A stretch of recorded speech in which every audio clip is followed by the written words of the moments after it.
जय श्री कृष्ण। राधे राधे। गीता जी का 18वां अध्याय। अर्जुन ने पूछा, हे मधुसूदन, संन्यास और त्याग के तत्व पृथक पृथक जानने की इच्छा करता हूँ। श्री भगवान ने कहा, कामना वाले कर्मों को त्याग को ज्ञानी लोग संन्यास मानते हैं और विवेक पुरुष फलों के त्याग को त्याग कहते हैं। कोई पंडित दोष युक्त जानकर कर्म को त्यागना उचित समझते हैं। कुछ लोग यज्ञ, दान और तप आदि कर्मों के न छोड़ने को त्याग बताते हैं। भारत, त्याग के विषय में हमारा निश्चय है, जो सुनो वह सुनो। त्याग 3 प्रकार के हैं। यज्ञ, दान और तप आदि कर्म त्यागने नहीं चाहिए, वे अवश्य करने योग्य है, क्योंकि ये तीनों ज्ञानियों को पवित्र करते हैं। ये सब कर्म आसक्ति और फल को त्याग कर करने चाहिए। मेरा निश्चय मत यही है कि जो उत्तम अपने नियमित कर्मों का त्याग उचित नहीं। यदि मोहवश ऐसा किया जाए तो वह तामस त्याग और कर्म दुखप्रद है।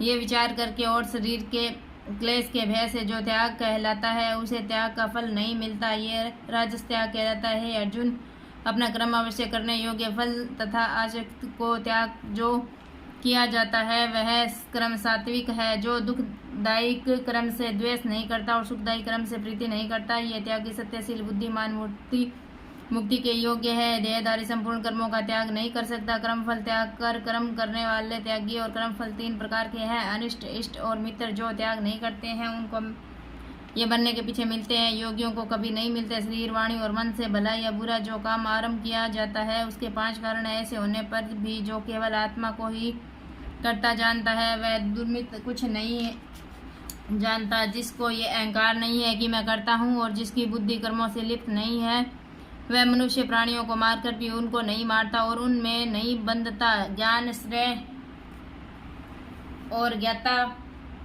ये तीनों ही कर्म के साधन है। सांख्य शास्त्र में ज्ञान, कर्म और कर्ता के सात्वादिक गुणों के भेद 3 प्रकार है। इनको भी सुनो। जो सब भिन्न भिन्न प्राणियों में अविनाशी अविभक्त सत्ता को देखता है, वह ज्ञान सात्विक कहलाता है। जिस ज्ञान से प्राणियों में नाना प्रकार की सत्ताएं दिखाई देती है, उसको राजन ज्ञान जानो। ऐसा ज्ञान जिसमें बिन कारण तत्वार्थ के जानने, एक ही कार्य में लगा रहे, अलप और तामस फल की इच्छा न करके जो नियत किया जाता है, सात्विक है।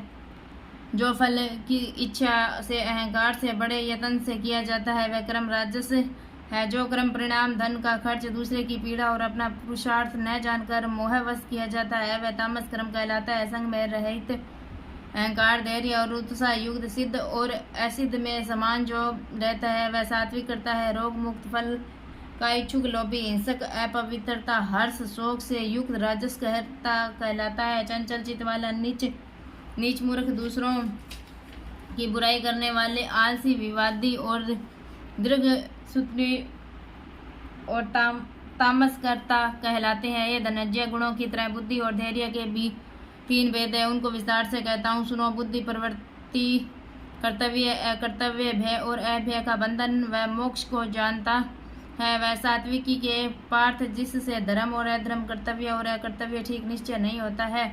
वह राजसी बुद्धि के पार्थ, जिस अज्ञान से ढकी बुद्धि करके मनुष्य अधर्म को धर्म मानता है, वह तामसी है। हे पार्थ, एकाग्रचित्त होने से इधर उधर न डिगने वाली, जिस वृद्धि के द्वारा मन, प्राण और इंद्रियों की क्रिया ठीक चलती है, वह सात्विकी है। हे पार्थ, जो प्रसंग से फल की इच्छा वाला है, जो धर्म, काम तथा अर्थ को धारण करता है, उसकी धृति राजसी है। हे पार्थ, जिस धृति से मुख, जड़, निद्रा, भय, शोक, विवाद और मद को नहीं त्यागते, वे तामसी वर्ती है। भारत, 3 प्रकार के सुखों को सुनो। जिनके अभ्यास से चित्त रमता है, दुख का अंत हो जाता है, वही सुख सात्विक है। जो आरंभ में विष के समान और अंत में अमृत के समान होता है, जो सुख आरंभ में अमृत तुल्य है, अंत में विष से विषयों और इंद्रियों के संयोग से होता है, उसे राजस कहते हैं। जो सुख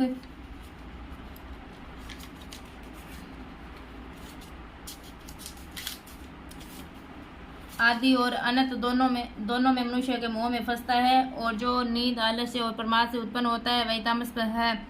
प्रकृति के 3 गुणों से अलग अलग कोई वस्तु आकाश, पाताल, देवलोक में नहीं है। ये प्रतंप, ब्राह्मण, क्षत्रिय, वैश्य और शूद्रों के कर्म स्वाभाविक गुणों में बंटे हुए हैं। सम, दम, तप, पवित्रता, क्षमा, नम्रता, ज्ञान, अनुभव और परलोक में श्रद्धा, ये ब्राह्मण के स्वाभाविक सिद्ध कर्म है। बहादुरी, तेजस्वी, धैर्य, चतुराई, युद्ध में स्थिरता, उदारता और प्रभुता, ये क्षत्रियों के स्वाभाविक कर्म है। खेती, गोरक्ष, व्यापार, वैश्यों के स्वाभाविक कर्म है। 3 वर्णों में तीन वर्णों की सेवा शूद्र के स्वाभाविक कर्म है। जो लोग अपने और प्रवृत्तियों के अनुसार कर्म करते हैं उनको सिद्धि प्राप्त होती है। वह सुनो जिसमें सब प्राणियों की प्रवृत्ति हुई है, जिसने सब जगत का विस्तार किया, उस ईश्वर को अपने कर्मों द्वारा आराधना करके मनुष्य सिद्ध को पाता है। दूसरे उत्तम धर्म से अपना धर्म ही श्रेष्ठ है। स्वाभाविक कर्म करने से पाप नहीं लगता और कौन्तेय दोष युक्त भी स्वाभाविक धर्म का त्याग न करे। सुवर्ण आसक्ति को छोड़ने वाला, आत्मा के जीतने वाला, इच्छा रहित मनुष्य संन्यास के द्वारा सर्वकर्म निवृत्ति पाकर सिद्ध को पाता है। हे अर्जुन, इस प्रकार का पुरुष सिद्ध को पाता है, वह फिर किस तरह ब्रह्मा को प्राप्त होता है, सो मुझसे सुनो। यही इस ज्ञान का प्रानिष्ठा है और शुद्ध बुद्धि से मुक्त होकर धृति द्वारा मन को वश में लाकर शब्दादि विषयों को छोड़कर राग द्वेष से रहित एकांत में रहने वाले मिताहारी वाणी और मन को जीतने वाला, नित्य ध्यान युक्त और वैराग्यवान, अहंकार, बल, काम, क्रोध व परिग्रह छोड़कर ममताहीन और शांत मनुष्य ब्रह्मा भाव के योग्य होता है। ब्रह्मा को प्राप्त हुआ पुरुष प्रसन्नचित्त होकर शोक व अभिलाषा को नहीं करता है। जीवन मात्रा में समदर्शी होकर मुझ में ब्रह्म भक्ति पाता है। इस प्रकार ज्ञानी मुझ में निवास करने वाला सदैव सब कर्मों को भी करता हुआ मेरे इस अनुग्रह के अविनाशी सनातन मोक्ष पद को प्राप्त होता है। वैसा ही ठीक जानता है। तदंतर तत्व को मुझको जानकर फिर मुझ में ही प्रवेश करता है। सावधानी से अपना मन मुझ में स्थिर कर और सब कर्मों को मुझ में ही अर्पण कर बुद्धि योग के आश्रम से निरंतर अपने चित्त को मुझ में लगा दे। मेरे चित्त लगाकर मेरी कृपा से सब दुर्गम कष्टों से तर जाओगे। यदि अहंकार से मेरी बात सुनोगे तो नष्ट हो जाओगे। यदि अहंकार का आश्रय लेकर युद्ध नहीं करूँगा ऐसा मानते हो तो तुम्हारा निश्चय ही झूठा है, क्योंकि स्वभाव से तुम्हें युद्ध में लगावेगा। ये कौन्तेय, जिस कर्म को अब तू मोह से करना नहीं चाहता वही अपने स्वाभाविक कर्म में बंधा हुआ बेबस होकर रहेगा। हे अर्जुन, प्राणियों के हृदय में स्थिर ईश्वर उनको माया से इस प्रकार ब्रह्मा रहा है मानो सब यंत्र पर चढ़े हैं।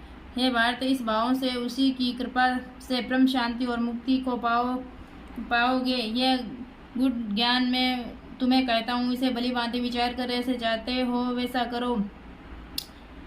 सबसे गुड़ वचन को और सुन, क्योंकि तू मेरा परम मित्र है। इससे तेरे हित की ही कहूँगा। मेरे में मन लगाओ, मेरे भक्त हो, मेरा यज्ञ करो और मुझे ही नमस्कार करो। इस प्रकार मुझे पाओगे। ये मैं सत्य प्रतिज्ञा करता हूँ, क्योंकि तुम मेरे मित्र हो। सब धर्मों को छोड़कर केवल मेरी शरण में आओ, मैं तुम्हें सब पापों से छुड़ा दूंगा। सोच न करो, यह मेरा रहस्य। ऐसा पुरुष जो मेरा तप न करता है, मेरा भक्त न हो, सेवक न हो और मेरी निंदक हो, कभी न कहना चाहिए। जो इस परम गुप्त ज्ञान को मेरे भक्तों में प्रकट करेगा वह मेरी परम भक्ति को पाकर अंत में निश्चय ही मुझ में लीन हो जाएगा। इससे अधिक मेरे लिए प्यारा काम करने वाला मनुष्य में दूसरा कोई नहीं होगा और उससे बढ़कर मुझे कोई प्यारा भी नहीं होगा। हमारे इस धर्म संवाद को जो कोई पढ़ेगा मैं समझूंगा कि उसने ज्ञान यज्ञ से मेरी पूजा की है। जो श्रद्धावान पुरुष दोष ढूंढे बिना इसको सुनेगा वह भी मुक्त होकर पुण्य आत्माओं को मिलने वाले शुभ लोकों को प्राप्त होगा। हे पार्थ, तुमने एकाग्रचित्त से इस मेरे कहे हुए उपदेश को सुना या नहीं? अर्जुन, तुम्हारे अज्ञान से उत्पन्न हुआ मोह नष्ट हो गया या नहीं? अर्जुन ने कहा, हे भगवान, आपकी कृपा से मेरा मोह नष्ट हो गया और समृद्धि प्राप्त हुई है। निसंदेह आपकी आज्ञा में स्थित हूँ और जैसा आपने कहा है वैसा ही करूँगा। संजय कहते हैं, हे धृतराष्ट्र, मैंने व्यास जी की कृपा से साक्षात योगेश्वर श्री कृष्ण जी के मुख से इस परम गृह संवाद को सुना है। राजन, श्री कृष्ण और अर्जुन के अद्भुत पुण्य कारक संवाद को स्मरण करके मैं बारंबार प्रसन्न होता हूँ। श्री कृष्ण भगवान के उस अद्भुत रूप को स्मरण करके मुझे बड़ा ही विस्मय होता है। राजन, मेरी ऐसी धारणा है कि जहाँ योगेश्वर श्री कृष्ण ही है और जहाँ पार्थ धनुषधारी है वहीं राजलक्ष्मी, विजय, ऐश्वर्य और अटल नीति है। इति श्रीमद्भागवत गीता सुपनिषद सुब्रह्मा विद्या योग शास्त्र श्री कृष्ण अर्जुन संवादे संन्यास योगो नाम अष्टदशो अध्याय समाप्त। 18वां अध्याय समाप्त। 18वें अध्याय का मातम। श्री नारायण जी बोले, हे लक्ष्मी, 18वें अध्याय का मातम सुन। एक समय सुमेरु पर्वत पर देवलोक में इंद्र अपनी सभा लगाए बैठा था। उर्वशी नृत्य कर रही थी। बड़ी प्रसन्नता में बैठे इतने में एक चतुर्भुज रूप जीव को पार्षद ले आए और इंद्र से सब देवताओं के सामने कहा, तू उठ, इसको बैठने दे। यह सुनकर इंद्र सहन न कर सका, तेजस्वी को आसन पर बिठा दिया। इंद्र ने अपने गुरु बृहस्पति जी से पूछा, गुरुजी, आपका त्रिकालदर्शी हो, देखो इसने कौन पुण्य किया है जिस पर यह इंद्रासन का अधिकारी हुआ है। मेरे जाने तो इसने तीर्थ व्रत यज्ञ दान कोई नहीं किया। यही सब बात बृहस्पति जी ने भगवान से कही। तब प्रभु ने बृहस्पति जी से कहा कि इसके मन में भोगों की वासना थी, परंतु ये गीता के 18वें अध्याय का नित्य पाठ करता था, उससे सब इसने देह छोड़ी। तब मैंने आज्ञा करी कि है पार्षदों, तुम इसको पहले ले जाकर इंद्रलोक से सुख भोगा दो। जब इसका मनोरथ पूरा हो जाए तब मेरी सायुज्य मुक्ति को पहुंचा दो। सो तुम जाकर भोगों की सामग्री इकट्ठी कर दो। तब इंद्र और सब देवता आए। आखिर इंद्र ने सब भोगों की वस्तु एकत्रित कर दी और कहा, इंद्रलोक के सुखों को भोगो। कई काल इंद्रपुरी के सुख भोग कर फिर श्री भगवान की कृपा से सायुज्य मुक्ति पाकर वैकुंठ का अधिकारी हुआ। श्री नारायण जी कहते हैं कि हे लक्ष्मी, ये 18वें अध्याय का माहात्म्य है। गंगा, गीता, गायत्री, कलयुग में ये तीनों मुक्ति की दाता है। 18वें अध्याय का मातम समाप्त। गीता जी के आज 18 अध्याय समाप्त हो गए हैं। मैंने आपको सुनाया और खुद ने श्रवण किया। कोई भूल हो तो माफ़ करना और पसंद आए तो लाइक सब्सक्राइब करना। राधे राधे। जय श्री कृष्णा।